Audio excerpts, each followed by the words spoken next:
이런 좋은 자리에 초대해 주신 주최 측에도 좀 감사의 말씀 드리겠습니다. 지난 1년간을 돌이켜보면 정말 많은 일들이 좀 있었던 것 같아요. 1년 사이에 엄청나게 좀 시장도 바뀌고 규제도 바뀌고 하면서 늦었지만 지금 좀 올바른 방향으로 가는 느낌이 들어서 우리가 좀 업계 사람으로서 긍정적으로 보고 있고요.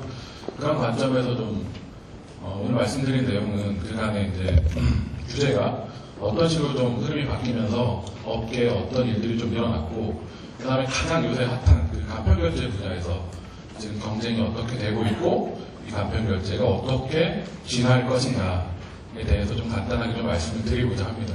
그래서 오늘 이런 내용으로 좀 말씀을 드리려고 하고 있고요.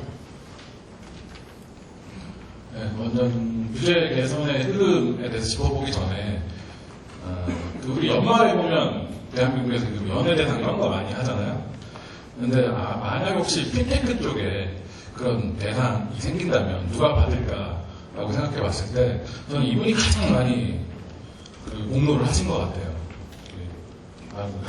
잘 아시겠지만 핀테크 아이콘 전지현 씨가 연말에 대상을 받지 않을까. 왜냐하면 이분 덕분에 대한민국의 핀테크 업계가 진짜 한 단계 업그레이드 됐다고 해도 과언이 아닐 건데 그 내용은 뭐 다 아시는 분들은 아시겠지만 여러 가지 스토리가 있죠. 그 중에 바로 이 천성이 코트라고 해서 일약 스타덤에 올랐는데 2014년 초였던 것 같아요. 이제 이분 그 천성이 코트가 중국 분들이 이걸 사려고 한국 커머스 사이트에 접속을 했는데 그놈의 공인인증서 때문에 살 수가 없었다. 이게 이제 화두가 된 거죠. 그래서 2014년 초에 민간합동 규제 개선 점검회의가 있었고 거기서 이제 박 대통령께서 개선을 지시를 하시면서 핀테크가 그 전까지만 사실 수면 아래 어느 정도 있었는데 이때부터 간편결제를 화두로 수면으로 확 올라온 것 같아요. 네. 그렇게 해서 저는 이 별그대가 가져다 준 6종 선물 세트가 이것 때문에 나왔다고 사실 알고 있습니다. 그래서 굉장히 많은 부분들이 개선이 됐는데요. 그 부분들에 대해서 조금 간단하게 설명을 드리고 또 업계 입장에서는 약간 그래도 아쉬운 부분들이 있어요. 그런 거를 간단하게 좀 설명을 드리고 좀 넘어갈까 합니다. 먼저 전자상거래 부분의 규제 개선이 좀 대폭 이루어졌어요. 그래서 이런 부분 굉장히 환영할 만하고요. 보시면 온라인 결제 절차 간소화, 그다음에 간편 결제 도입을 위한 제도 개선, 액티브엑스 이용 환경 개선, 온라인 사업자 애로사항 개선 등이 있는데 약간 이제 업계 입장에서 조금 아쉬운 부분들은 뭐냐면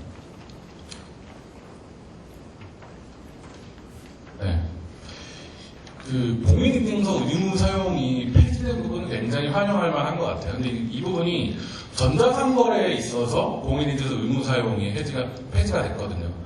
그 말은 전자상거래 이외 부분에서도 공인인증서 사용이 좀 의무가 폐지가 됐으면 하는 바람이 있었고 그 다음에 그 공인인증서 의무 사용 폐지한 근본적인 배경은 새로운 간편결제를 도입을 바라는 마음에 사실 한 거거든요. 근데 간편결제 도입에 있어서 가장 중요한 건 공인인증서 의무 사용 폐지보다는 새로운 결제 수단을 도입하는 데서 가장 중요한 건 기존 금융사들의 협력이거든요. 그쪽 분들이 협조해주지 않으면 사실 새로운 결제 수단을 도입하기가 너무 어려워요.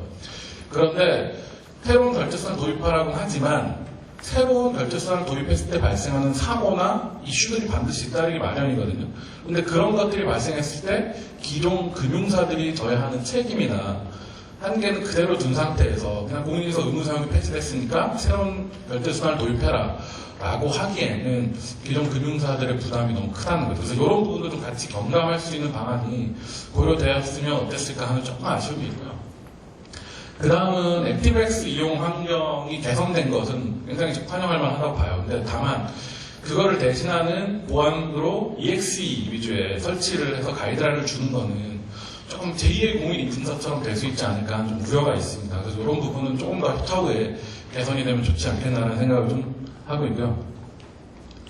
다음은 외환거래 규제 개선 부분인데 친절하게도 뉴스에서 헤드라인을 저렇게 잡아주셨더라고요.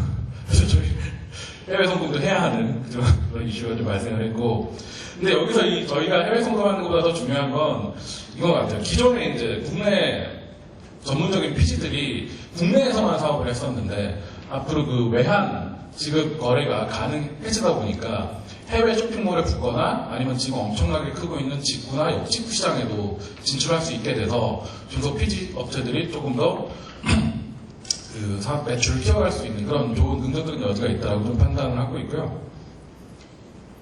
일단 밴 관련해서도 규제 개선이 좀 일어났습니다.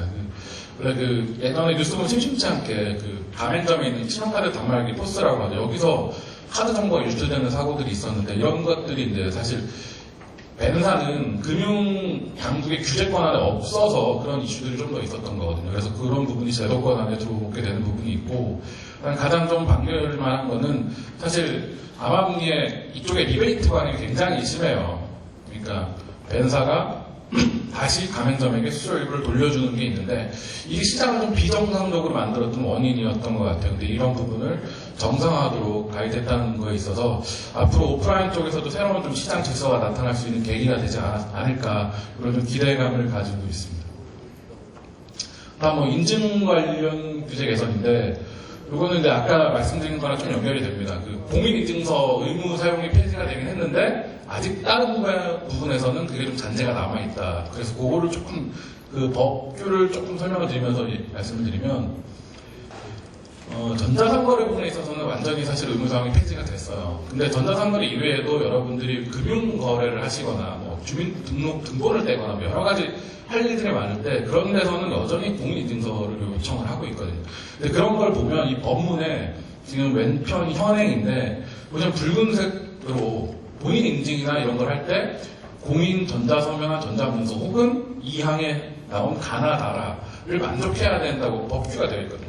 그러다 보니까 공인서 이외에 다른 결제 수단들이 나가기가 어려운 현행 법상 문제점이 존재를 하는 거고, 그래서 지금 예전에는 온라인이 활성화되기 전이니까 실명으로 직접 대면해서 이렇게 본인 확인이 많았지만 이제는 거의 모바일로 모든 걸 하다 보니까 비대면으로 본인 인증할 필요가 많거든요. 그래서 이런 사회 현상에 맞춰서 현행 법규도 좀 개선될 필요가 있지 않나 이렇게 생각하고 있고, 근래 근데 입법 예고된 개선 항목들이 있어요. 그 중에 저희가 참 업계 입장에서는 환영할 만하다는 부분이 있거든요.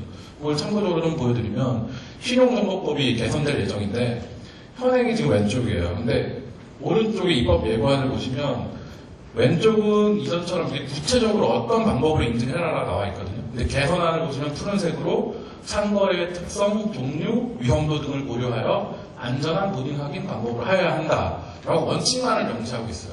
그러다 보니까 업계에서는 자율적으로 보안 수준을 고려해서 더 높은 보안 수준의 인증 방법이면 도입할 수 있는 그 법적인 근거가 되는 거죠. 그래서 향후 법적인 측면에서는 이런 원칙을 좀 기술하는 방향으로 구체적인 기술이나 가이드보다는 원칙을 기술하는 방향으로 가야 되는 게 맞지 않나 이렇게 좀 생각하고 있습니다. 일단 뭐 뜨거운 감사 중에 하긴 한데 인터넷 은행 관련해서도 이제 드디어 국내에서 좀 허용을 하려는 움직임이 좀 일고 있습니다. 그래서 여기 써 있는 말은 빌 게이츠가 했던 말인데 1994년도에 했대요. 우리에게 필요한 것은 은행 서비스이지 은행이 아니다. 좀 공격적으로 들릴 수도 있는데 이 말이 왜 나왔는지 그 배경을 좀 살펴보면 그런 것 같아요. 예전에는 인터넷이 생기기 전에는 어떤 서비스를 받으려면 가상공간이라는 개념이 없었기 때문에 항상 그곳에 가야 됐던 거죠. 물건을 사려면 가게에 가야 되고 은행 업무를 보려면 은행에 가야 되고 항상 내가 서비스를 하는 것과 받는 것과 물리적인 위치가 동일시됐던 거예요. 근데 인터넷이 나오고 가상공간이라는 개념이 등장하면서부터 내가 굳이 물리적으로 어떤 위치를 가지 않아도 서비스를 앉은 자리에서 받을 수가 있게 되는 거죠. 그러다 보니까 은행도 이제는 내가 물리적으로 어떤 지점에 가야만 꼭 은행 서비스를 받는 게 아니라 그냥 은행 서비스를 받을 수 있는 가상 공간만 있으면 되는 거예요. 중요한 건 은행 지점, 그 위치가 아닌 내가 하고자 하는 은행 업무가 중요한 거죠. 더군다나 요즘 세대들은, 젊은 친구들은 태어나기 전부터 인터넷이 존재했었고 거의 모든 것을 모바일로 하다 보니까 오히려 무언가를 하기 위해서 어딜 가야 된다는 개념이 더 어색한 거예요.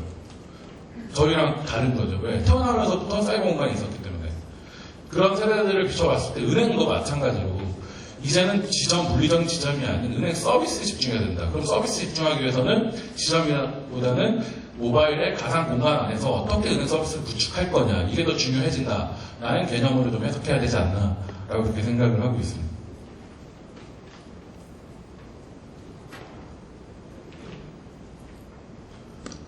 네, 그래서 인터넷은행의 도입 방안이 좀 발표가 됐는데요. 물론 이제 국회를 통과해서 법이 바뀌어야 되는 이슈가 있긴 하지만 좀 굉장히 저희 기대보다 공격적으로 발표가 돼서 좀 반기고 있고요.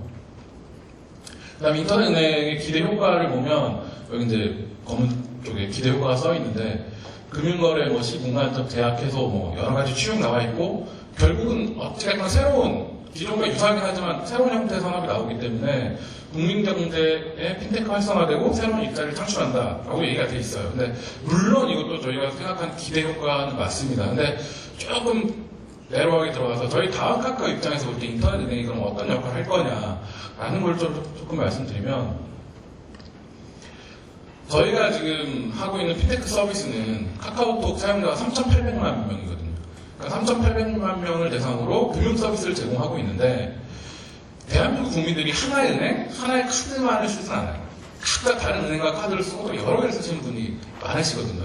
그러다 보니까 대한민국 국민들이 하나의 은행, 하나의 카드만 쓰지 않는 이상 저희는 여러 금융사들과 제휴를 통해서 서비스를 할 수밖에 없는 구조이고 또 그렇게 하고 있어요. 그래서 지금 저희가 구축하고 있는 페이먼트 중간의 플랫폼에 여러 은행들이 함께하고 계시고 카드사와 통신사도 함께하고 계십니다. 근데 저희가 새로운 서비스 모델을 막 제안하고 할 때 어떤 은행분들은 반겨서 먼저 같이 해주시고 어떤 분들은 이게 과연 우리가 해야 되나? 이렇게 하고 또 내부에서 여러 가지 논의하는 분위기들이 계세요. 근데 카카오뱅크라는 게 나오게 되면 어찌됐건 저희 자회사 형태가 될 거기 때문에 공격적으로 뭔가 새로운 모델을 선도해 볼 수 있을 거라고 생각을 하고 있고요. 여러 은행과 금융권들을 제휴를 통해서 지금 페이먼트 플랫폼이 구축이 되면 지금 하고 있는 신용카드 간편결제 뿐만 아니라 계좌 기반 플랫폼으로 확장이 될 거고 이걸 바탕으로 저희가 생활형 금융 서비스들에도 진출을 할 겁니다. 지금 EBPP라고 해서 IT업계 최초로 전자로 고지서를 청구하고 납부받을 수 있는 서비스 저희가 얼마 전에 금융감독원으로부터 자격을 획득을 했고요. 그래서 앞으로 조만간 여러분이 내시는 지방세라든가 자동차세, 뭐 아파트 관리비, 전기료, 가스 지금 다 종류로 받으시잖아요. 이것들을 카카오톡의 고지서함으로 받으실 수 있고 거기서 바로 납부하실 수 있는 서비스를 지금 준비를 하고 있어요. 그래서 그게 아마 곧 런칭이 될 것 같고 그 다음에 저희가 여러분들이 안전하게 개인간에 송금할 수 있는 송금 서비스를 위해서 에스크로 서비스도 지금 등록을 좀 준비를 하고 있습니다. 그 다음에 뭐 잘 알고 계시면 P2P 대출이라든가 크라우드 펀딩이라든가 여러 가지들을 이 페이먼트 플랫폼 위에 올릴 예정이고요. 그리고 궁극적으로는 오프라인 결제 분야에까지 진출을 하려고 하고 있습니다. 근데 이런 핀테크 서비스를 하기 위해서는 금융권의 협력이 반드시 필요해요. 그래서 지금 많은 금융사들 제휴를 하고 있지만 카카오뱅크가 나오면 그 중에 하나로서 같이 저희가 좀 더 커버리지를 넓혀서 할 수 있지 않을까 좀 그렇게 생각을 하고 있고요. 다음 크라우드 펀딩법도 개정이 돼서 킥스타터라고 해외 되게 유명한 크라우드 펀딩 포털이 있습니다. 거기에서 되게 혁신적인 아이디어를 올리면 펀딩을 받아서 실제 사업화로 연결되는 경우들이 많은데 국내에서도 드디어 아마 이게 가능해질 것 같아요. 이 법이 통과가 되면. 근데 한 가지 여기서 조금 아쉬운 말씀을 좀 드리면 업계에서 봤을 때 이런 부분들은 조금 제고가 필요하지 않을까라는 말씀 드려요. 왜냐하면 크라우드 펀딩이라는 게 영상업자가 자기 아이디어를 올리고 그 아이디어 좋다는 사람에게 돈을 이렇게 투자를 받는 형태인데 아무래도 아이디어를 올리는 분들이 사업 경험도 없고 영세하신 분들이다 보니까 어떤 투자라든가 경영에 대한 자문이 필요해요. 왜냐하면 사업을 하는 데 있어서 다양한 어려움이 많기 때문에. 근데 이번에 도입되는 그 크라우드 펀딩법에 보면 이런 투자 자문이나 경영 자문을 금지를 하고 있어요. 펀딩 업체. 그럼 그분들은 어디서 그런 도움을 받느냐는 현실적인 좀 어려움이 있기 때문에 이런 부분들에 대한 좀 제고가 필요할 거라고 생각이 되고요. 그 다음에 펀딩 포털을 전자 게시판 서비스 제공자라고 하는데 좀 말이 어렵죠. 그 제공자의 의무 중에 하나가 거기에 올라오는 댓글이나 글들에 대한 모니터링 및 제재할 의무가 부여가 되는데 저희 다음 카카오만 해도 하루에 올라오는 댓글이 수백만 건이에요. 근데 이 수백만 건은 사람들이 일일이 눈으로 보면서 이거는 이상해, 이건 욕설이야, 이거를 할 수가 없어요. 어느 정도 자동화하지만 자동 한계가 있거든요. 그래서 그런 의무를 너무나 강제하는 부분은 조금 현실적으로 어렵지 않나 생각을 드리고 그 다음에 펀딩 포털에 들어온 업체들이 거기에 방문하는 사용자를 통해서만 투자를 받아야 되는데 이 지금 광고, 그러니까 자기한테 투자를 좀 해달라는 광고 자체를 펀딩 포털 안으로만 제약을 하고 있거든요. 그런데 거기로 오는 트래픽은 상당히 좀 제한적일 거예요. 그러다 보니까 그런 것들을 포털이나 다른 곳에 광고를 못하게 한 부분에 있어서는 좀 투자 받는데 너무 좀 트래픽을 확보하는 데서 좀 제약이 크지 않나 이렇게 해서 외부 광고도 좀 허용이 필요할 것 같다라는 좀 업계 의견을 좀 드리고요. 그래서 규제들을 좀 말씀드렸는데 규제 개선의 좀 방향성에 대해서 좀 정리를 하면 사전 규제가 최소화되고 기술 중립성 원칙을 구현하고 책임 부담을 명확하게 하고 규제 예측성을 제거했다는 측면에서 저희는 일단 업계에서는 굉장히 좀 반기고 있고요. 긍정적인 방향이라고 보고 있습니다. 근데 다만 몇 가지 말씀을 드렸듯이 아직 다소 미흡한 부분이 있는데 이런 부분들은 계속 지금처럼 인간이 소통해 나가면 개선이 되지 않을까 생각하고 있고 어찌됐건 올바른 방향이라는 거에 있어서 굉장히 좀 앞으로 다양하게 해볼 소지가 많겠다 좀 그렇게 생각을 하고 있습니다. 그 다음은 좀 이런 규제 개선에 따라서 업계에서 어떤 일들이 일어나고 있는지를 조금 살펴볼게요. 이거는 지금 은행권의 동향인데 보시면 좌측에 은행 이름이 있고 오른쪽에 쭉 하고 있는 일들이 있어요. 은행이 많은 일들을 하고 계시죠. 또 앞에 은행만 보여드리면 안 되니까 또 다른 은행 보여드려요. 이게 보면 저희가 느끼는 게 한 2년 전만 해도 저희가 이제 뭔가 새로운 사업을 하기 위해서 그 당시 카카오페이랑 뱅컬러가 준비할 때였는데 은행이나 카드사 이렇게 돌아다니면 되게 보수적이셨어요. 일단 미팅 어레인지 잡기도 어렵고 만나서 어떤 사업을 같이 해보자고 했을 때 우리가 왜 해야 될지 대부분 이런 분위기였거든요. 근데 그 한 1, 2년 사이에 지금 보시면 은행들이 제휴 사업을 엄청 많이 하고 계세요. 독자적으로 하고 계시지만 그만큼 분위기가 많이 바뀐 거예요. 그래서 요즘에 찾아가면 정말 그때와는 다른 분위기를 느낄 수 있거든요. 그리고 이 핀테크라는 게 IT와 금융이 만나서 이루어지는 거기 때문에 IT 독자적으로 하기도 사실 힘들고 금융 독자적으로 사실 하기 힘들어요. 결국 둘 간의 시너지를 내야 되는데 그런 측면에서 금융권들이 많이 열렸다라는 데 있어서 굉장히 좀 저희는 긍정적으로 보고 있고 환영을 좀 하고 있습니다. 카드사도 보면 굉장히 많은 일들을 하고 계시죠. 그래서 보기 쉬우라고 키워드를 한 3가지 정도를 정리를 하면 딱 요 3가지 키워드인 것 같아요. 카드사 분들 이렇게 만나뵈면 올 초에 다들 핀테크 전담 부서가 하나씩 생겼어요. 그래갖고 엄청나게 핀테크 관심을 가지고 계신다는 게 좀 반증되는 것 같고, 그 다음에 이제 빅데이터를 활용한 사업이 좀 어느 정도 규제가 풀리면서 그 카드사들은 결제에 대한 빅데이터를 많이들 갖고 계시잖아요. 그래서 그것들을 활용한 상품이라던가 고객 혜택에 대해서 개발을 하려고 많이 집중하는 모습이 있고, 그다음 모바일 카드 쪽, 플라스틱 카드 없는, 실물 카드 없는 모바일 카드 발급에도 지금 집중하시면서 새로운 시장을 좀 개척하려고 하시는데, 아직 모바일 카드는 사용자분들이 느끼시기에 그냥 플라스틱 카드보다 편한가?라고 했을 때 아직은 잘 모르겠다는 평들이 좀 많으신 것 같아요.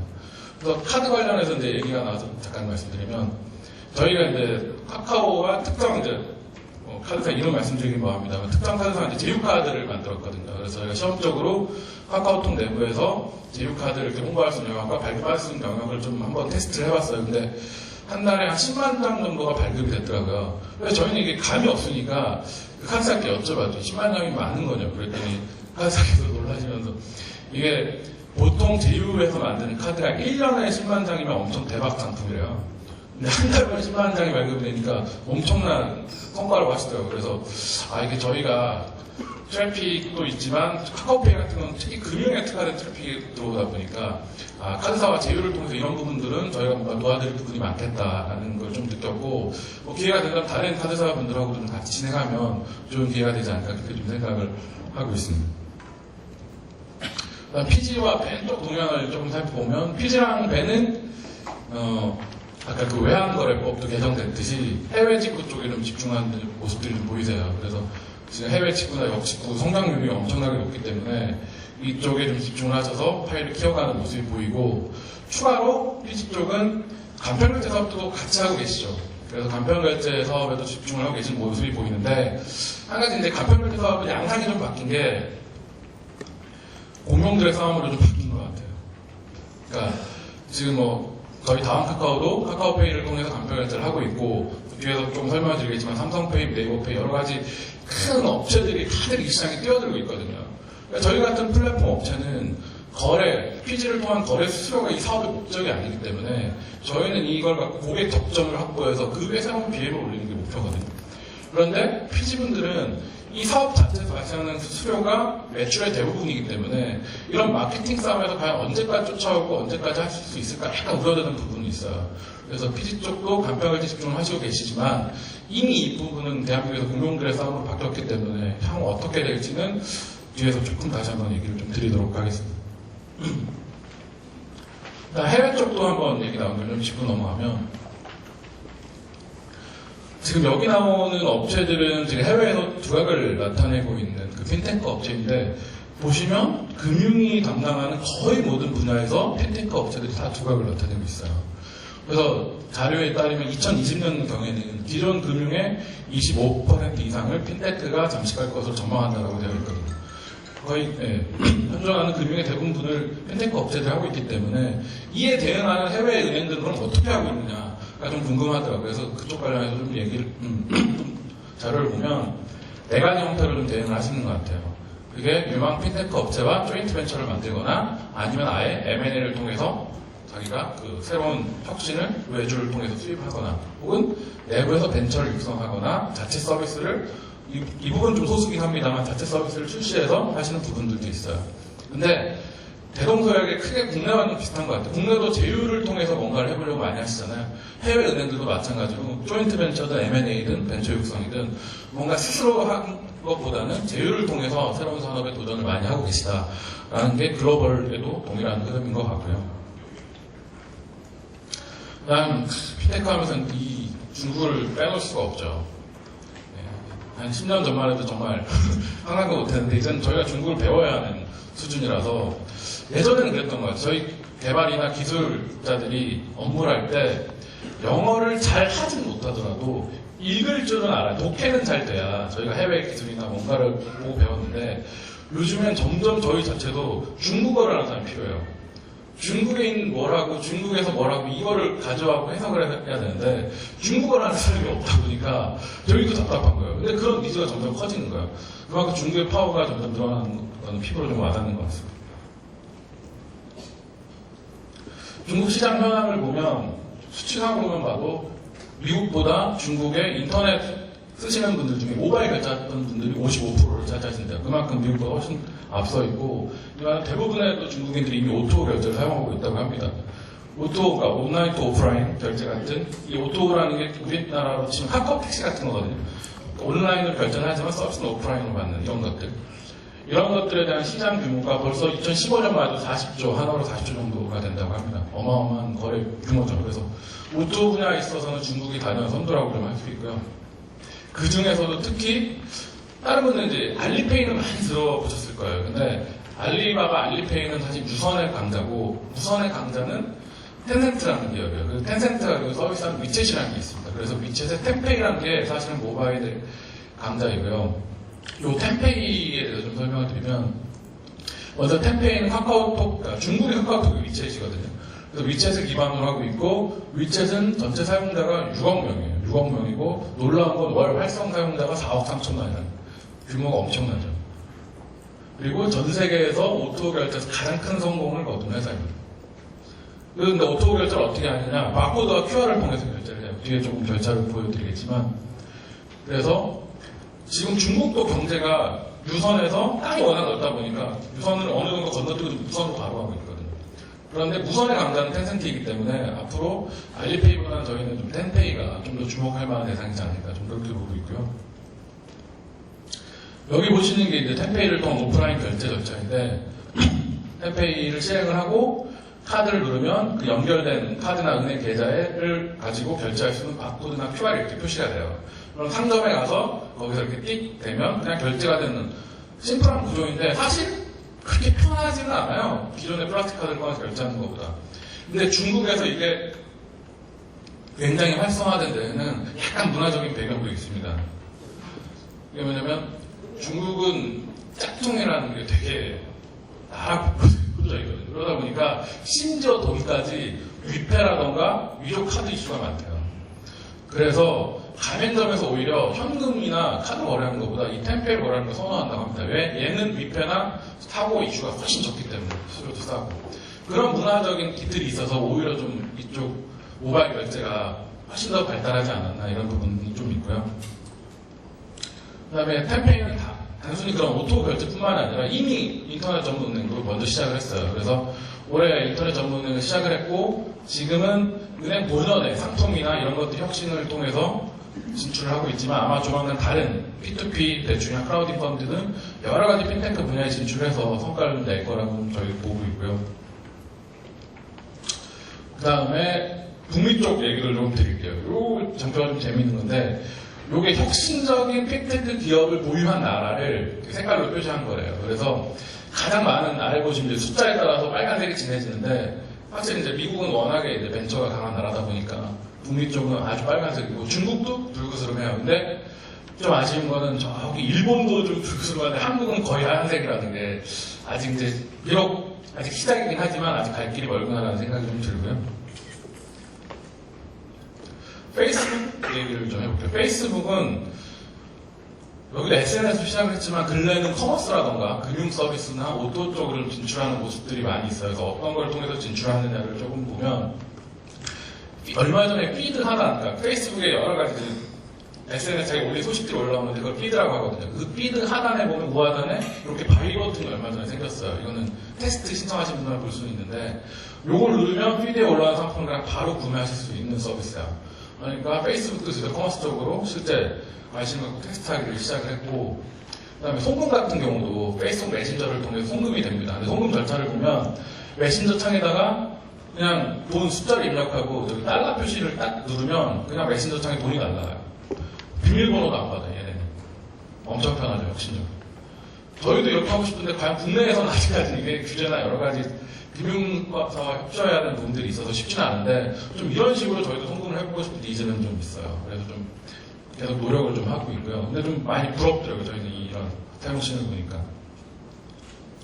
그 다음에 그 페이스북이 오토 비콘을 플래스틱스라고 하는 게 있는데 그 비콘을 무료로 배포합니다. 근데 개인 사용자한테 배포하는 건 아니고 유통점이 우리가 이거를 우리 가게에 설치할 때라고 신청을 하면 무료로 유통점에 줘요.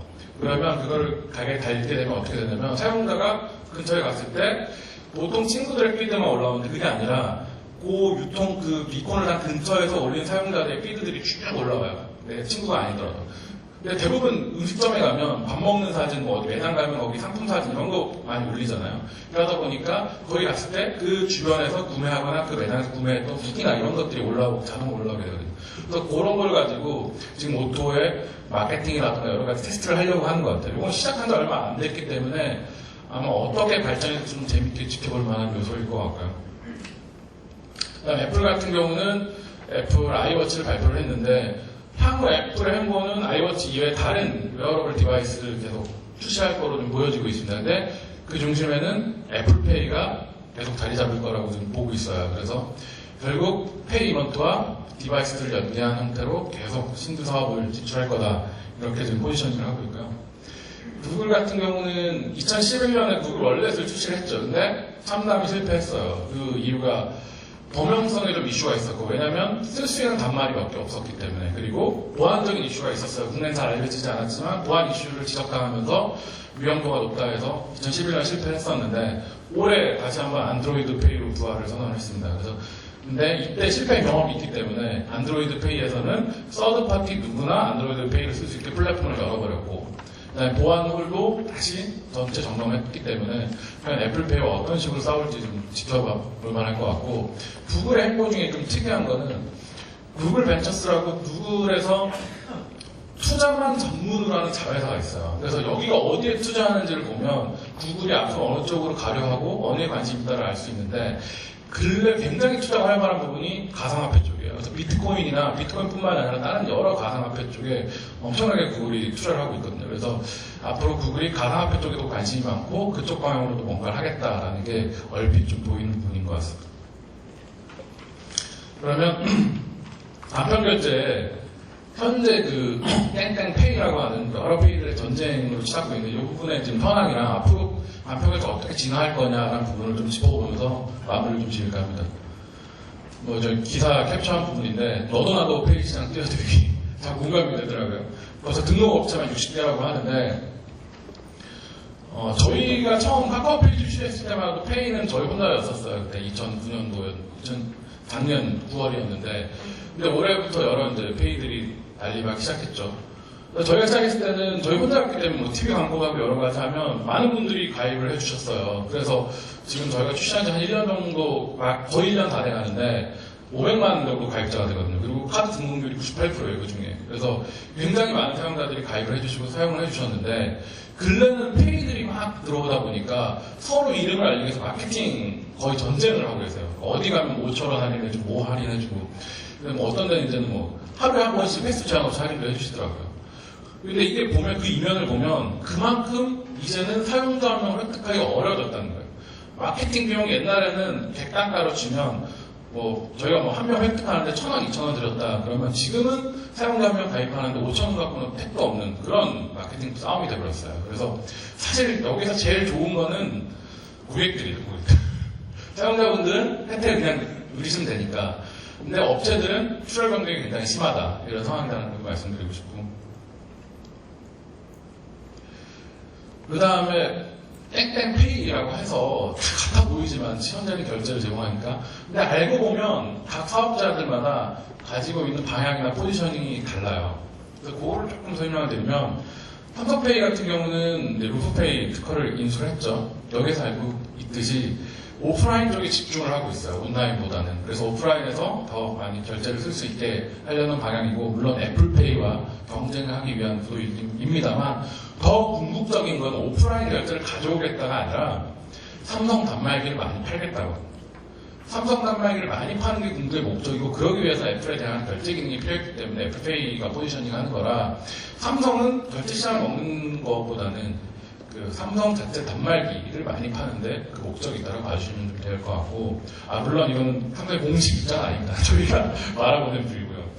그 다음에 네이버페이 같은 경우는 네이버가 그 캐치프레이즈로 거둔 게 검색부터 쇼핑까지 한 번에 끊김없이 그 경험을 제공하는 거거든요. 그래서 네이버 검색창에 사고자 하는 아이템을 넣었을 때 거기 나오는 리스트에서 바로 구매할 수 있게 해주는 게 네이버가 바라보는 뷰이기 때문에 네이버페이는 커머스를 활성화하기 위한 서포팅 역할이라고 포지션이 되어 있다고 보시면 돼요. 그래서 네이버는 커머스 자체에 조금 더 관심이 많다. 그러면 저희 카카오페이는 뭐냐? 저희 카카오페이는 똑같이 결제 시작했지만 저희도 또 달라요. 아까 서두에도 잠깐 말씀드렸듯이 저희는 결제 자체가 아니라 그 페이먼트 플랫폼을 구축하고 그 위에 간편 결제나 생활용 금융 서비스 그 다음에 오프라인 결제까지 핀테크 전반을 아우르는 그 핀테크 서비스를 확장하는 그 자체가 목적이기 때문에 삼성페이나 네이버페이는 가는 방향이 좀 다릅니다. 그래서 지금은 같아 보이지만 페이들이 앞으로 내년이나 언제 그릴 모습들은 전혀 아마 다른 색깔이 되어 있을 거예요.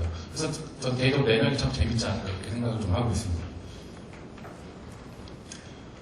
그 다음에 간편결제 마지막으로 진화. 그럼 지금의 이 페이들이 어떻게 진화할 거냐 기술적인 측면에서 좀 바라보면 저는 이제 세 가지 방식으로 좀 바뀌지 않을까 그렇게 좀 보고 있는데요. 첫 번째로 인증 방식들이 다양해질 거예요. 지금은 비밀번호 입력 방식이 대부분인데 물론 패턴도 있긴 하지만 네, 꼭 좀 빨리 좀 진행하겠습니다. 그리고 새로운 결제 모델이 출시될 거라고 보고 있고 오프라인 쪽으로 진출할 거라고 보고 있습니다.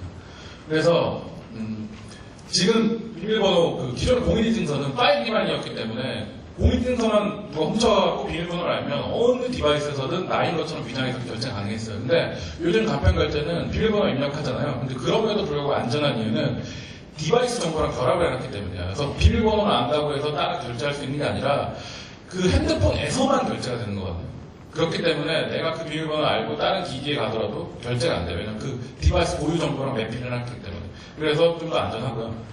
그 다음에 앞으로 지문인식도 활성화가 될 거라고 보고 있습니다. 다만 아직은 디바이스적인 한계가 있긴 한데 범용적으로 지문인식 디바이스들이 넓게 퍼지면 지문인식이 나올 거고 홍채도 앞으로 진화가 되겠죠. 다만 홍채는 디바이스적인 큰 이슈들이 있고 정맥도 마찬가지고 목소리 인증도 사실 편하긴 한데 이제 사람들 많은 데서 이거 하기는 좀 부끄러운 것도 있고 조용한 데서 혼자 목소리 인증하기가 어려운데 다만 고객센터 여러분 가서 본인 인증하잖아요. 그때는 사실 고객센터 통화하다 보면 저절로 인증이 되면 편하긴 할 거거든요. 그래서 그런 부분은 쓸 수 있지 않을까 생각을 하고 있고 그렇죠. 액티브엑스 이런 장점이 있음에도 불구하고 앞으로 생체 인증이 대세가 될 거다라는 얘기를 드리고 그다음 저는 요게 좀 핵심인 것 같아요. 결제가 지금 단순히 간편 결제 머물러 있는데 앞으로는 그냥 결제 모델 자체가 진화할 것 같습니다. 지금 보시는 게 우버인데 우버를 타보신 분은 아시겠지만 우버는 결제가 없어요. 왜 없냐면 서비스 가입하실 때 신용카드 등록해 놓으시면 택시 타고 내릴 때마다 결제하는 게 아니라 타고 내리면 얼마 결제되었습니다고 알람만 와요. 결제 절차가 아예 없기 때문에 결제 불편함이라는 게 있을 수가 없어요. 그러니까 이거 자체가 혁신적인 결제 모델이거든요. 그래서 국내도 아마 이런 방식의 결제가 곧 도입되지 않을까 생각을 하고 있고요. 그 다음에 또 하나 혁신적인 건 아마존의 원클릭이죠.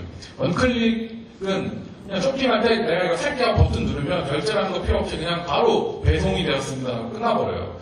근데 이게 시작된 게 1990년대예요, 아마존은. 그래서 그때 거기에 만족한 게 아니라 이렇게 편함에도 불구하고 또 한 번 혁신합니다, 아마존이. 이게 뭐냐면 이 아마존 대시예요. 지금 보시면 세탁기 위에 저렇게 빨갛게 USB처럼 디바이스가 하나 붙어 있는데 저게 뭐냐면 여러분 세탁기 빨래만 하시는 분들은 뭐 저 집에서 제가 빨래 하시면 모르겠는데 하시면 세제가 떨어지면 주문해야 돼요. 근데 귀찮거든요. 매번 같은 세제 주문을. 근데 저 버튼을 딱 누르면 아마존의 내 계정으로 내가 쓰던 세탁물이 자동으로 결제돼서 주문까지 와요. 버튼 한 번만 누르면 쇼핑할 필요도 없어요. 원클릭도 귀찮아서 이렇게까지 혁신을 한 거죠. 해외는 지금 이렇게 앞서가고 있는 거예요. 근데 국내는 아직까지 지금 수준에 머물러 있는 거죠.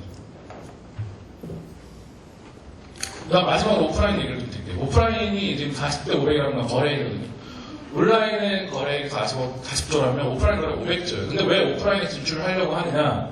거래액이 많아서라는 건 아니라고 봐요. 여러분들이 일반적으로 모든 사람의 소비생활 대부분이 온라인보다는 오프라인에서 발생을 해요. 온라인에서 하루 몇 번이나 쓰겠어요. 근데 대부분이 오프라인이거든요. 그래서 오프라인의 결제 접점 채널을 장악을 해야 사용자 소비 패턴의 대부분을 장악할 수 있고 거기에 새로운 비즈니스 모델을 올릴 수가 있는 거죠. 그렇기 때문에 오프라인이 그토록 중요한 겁니다. 근데 다만 오프라인을 장악하기 위해서 두 가지 이슈가 있는데 첫째, 사용자 측면에서 지금 너무 결제 절차가 편리해요. 이게 문제예요.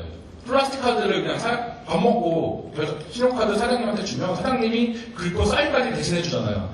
이렇게 편한데 굳이 뭐 핸드폰 켜갖고 결제할 이유가 있을까요? 사용자 측면에서 왜 사용자가 모바일 결제 써야 하는지 이유를 제시해야 될 필요가 하나 있고 두 번째는 가맹점 입장에서 지금도 수많은 결제 단말기가 테이블에 꽂혀있어요. 보시면 선들도 난잡하고 복잡하죠. 그리고 뭔가 새로운 결제를 하려면 배워야 돼요. 가맹점 입장에서. 근데 왜 이걸 해야 되지? 가맹점 입장에서 뭔가 새로운 단말기 꽂으려면 기존 단말기 빼야 되는 상황이거든요. 지금도. 이런 상황에서 왜 사용자가 써야 하고 왜 가맹점은 새로운 결제를 도입해야 될까? 이 두 가지 이슈가 발생하는데 이거를 해결할 수 있는 사업자만이 오프라인을 장악할 수 있을 거다. 그렇게 생각을 하고 있습니다. 그리고 마지막으로 좀 혁신이라는 단어를 드리면서 좀 마무리하고 싶은데요. 혁신이라는 단어에서 사람들은 대부분 혁신이 끝난 이후에 멋진 모습만을 기대를 해요. 근데 그게 아니라 저희가 주목해야 될 부분은 혁신이 가죽을 새롭게 한다는 거잖아요. 그 얼마나 큰 고통이 뒤따르겠어요. 근데 이 결과보다는 고통에 우리가 좀 집중해야 될 필요가 있지 않을까 이렇게 생각합니다. 새로운 시도를 하게 되고 그중에서 뭔가 새로운 걸 하게 되면 분명히 사고도 날 수 있고 이슈가 발생할 수 있어요. 근데 그것 때문에 이거 하면 안 돼 이런 식으로 나오면 결코 혁신이 이루어질 수 없거든요. 그래서 모든 핀테크 산업에 있는 분들이 중간에 일어날 수 있는 여러 가지 일들에 대해서 어느 정도 우리가 가기 위해서는 감내해야 될 부분이라는 어느 정도 합의가 있어야만 이 혁신이 이루어질 수 있다고 생각을 하고요. 그런 관점에서 혁신이라는 글자를 드리면서 좀 발표를 마칠까. 네, 감사합니다.